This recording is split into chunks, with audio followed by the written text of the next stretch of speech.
भाइयों और बहनों, देश की आजादी और देश के विकास में हर योगदान को आज सम्मान दिया जा रहा है।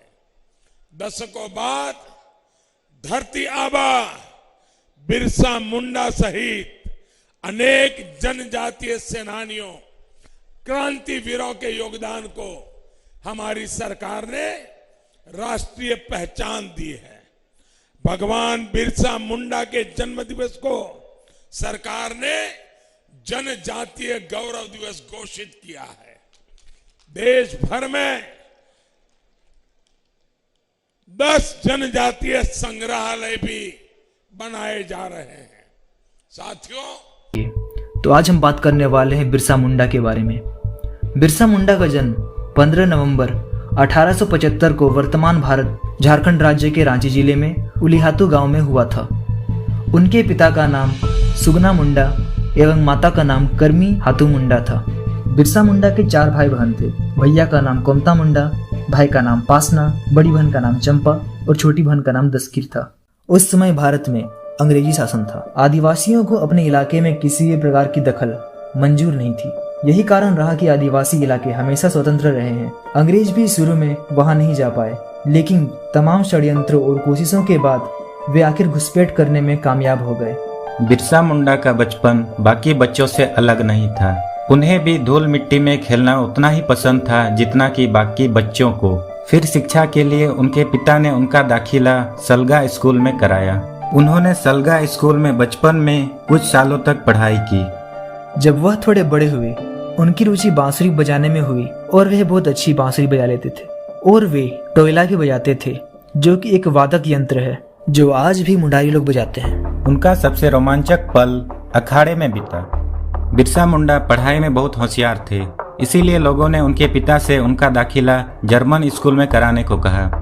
पर ईसाई स्कूल में प्रवेश लेने के लिए ईसाई धर्म अपनाना जरूरी हुआ करता था, इसलिए उनके पूरे परिवार को ईसाई धर्म अपनाना पड़ा और बिरसा का नाम परिवर्तन कर बिरसा डेविड रख दिया गया, जिसे लोग बिरसा दाऊद भी कहते हैं। अंग्रेजों ने 1882 में इंडियन फॉरेस्ट एक्ट पारित कर आदिवासियों को जंगल के अधिकारों से वंचित कर दिया। अंग्रेजों ने जमींदारी व्यवस्था लागू कर आदिवासियों के वो गांव जहां वे खेती करते थे, जमींदारों और दलालों ने बांटकर राजस्व की नई व्यवस्था को लागू कर दिया। और फिर शुरू हुआ अंग्रेजों, जमींदारों व महाजन द्वारा भोले भाले आदिवासियों का शोषण। इस शोषण के खिलाफ विद्रोह की चिंगारी फूंकी बिरसा ने। अपने लोगों को गुलामी से आज़ादी दिलाने के लिए बिरसा ने उलगुलान यानी कि जल, जंगल, जमीन पर दावेदारी की अलख जगाई।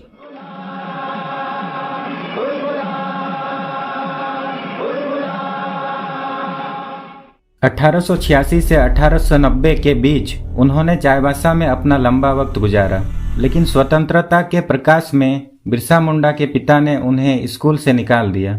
फिर 1890 में चाईबासा छोड़ने के तुरंत बाद बिरसा और उसके परिवार ने जर्मन मिशन और क्रिश्चियन धर्म छोड़ दिया और अपनी मूल पारंपरिक आदिवासी धार्मिक व्यवस्था में वापस आ गए। बिरसा के मन में बचपन से ही साहूकारों के साथ साथ ब्रिटिश सरकार के अत्याचारों के खिलाफ विद्रोह की भावना पनप रही थी। इसके बाद बिरसा ने जबरन धर्म परिवर्तन के खिलाफ लोगों को जागृत किया तथा आदिवासियों की परंपराओं को जीवित रखने के कई प्रयास किए। 1894 में बारिश न होने से छोटा नागपुर में भयंकर अकाल और महामारी फैल गई। बिरसा ने पूरे समर्पण से अपने लोगों की सेवा की। उन्होंने लोगों को अंधविश्वास से बाहर निकाल बीमारियों का इलाज करने के प्रति जागरूक किया। सभी आदिवासियों के लिए वे धरती आबा यानी धरती पिता हो गए। 1895 में बिरसा ने अंग्रेजों की लागू की गई जमींदारी प्रथा और राजस्व के खिलाफ लड़ाई के साथ साथ जंगल जमीन की लड़ाई छेड़ी। यह सिर्फ कोई बगावत नहीं थी, बल्कि यह आदिवासी स्वाभिमान, स्वतंत्रता और संस्कृति को बचाने का संग्राम था। बिरसा ने आबुआ दिसम आबुआ राज यानी हमारा देश हमारा राज का नारा दिया। देखते ही देखते सभी आदिवासी जंगल पर दावेदारी के लिए इकट्ठे हो गए। अंग्रेजी सरकार के पांव उखड़ने लगे और भ्रष्ट जमींदार व पूंजीवाद बिरसा के नाम से भी कांपते थे। अंग्रेजी सरकार ने बिरसा के अलगुलान को दबाने की हर संभव कोशिश की, लेकिन आदिवासी की गोरिल्ला युद्ध के आगे उन्हें असफलता ही मिली। 1897 से 1900 के बीच आदिवासियों और अंग्रेजों के बीच कई लड़ाइयाँ हुई, पर हर बार अंग्रेजी सरकार ने मुंह की खाई। जिस बिरसा को अंग्रेजों की तोप और बंदूक की ताकत नहीं पकड़ पाई, उसके बंदी बनने का कारण अपने ही लोगों का धोखा बनी। जब अंग्रेजी सरकार ने बिरसा को पकड़वाने के लिए 500 रुपए की धनराशि के इनाम की घोषणा की, तो किसी अपने व्यक्ति ने ही बिरसा के ठिकाने का पता अंग्रेजों तक पहुंचाया। जनवरी 1900 में उलीहातू के नजदीक डोमबाड़ी पर बिरसा मुंडा अपनी जनसभा को संबोधित कर रहे थे। तभी अंग्रेज सिपाही ने चारों तरफ से उन्हें घेर लिया। अंग्रेज और आदिवासियों के बीच एक लड़ाई हुई। औरतें और बच्चे समेत कई लोग मारे गए। अंत में बिरसा भी 3 जनवरी 1900 को चक्रधपुर में गिरफ्तार कर लिए गए। 9 जून 1900 में बिरसा ने रांची के कारागार में अपनी आखिरी सांस ली।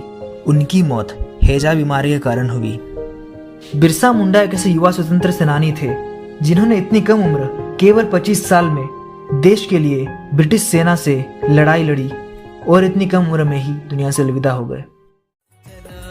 चला रे संगे संगे चला,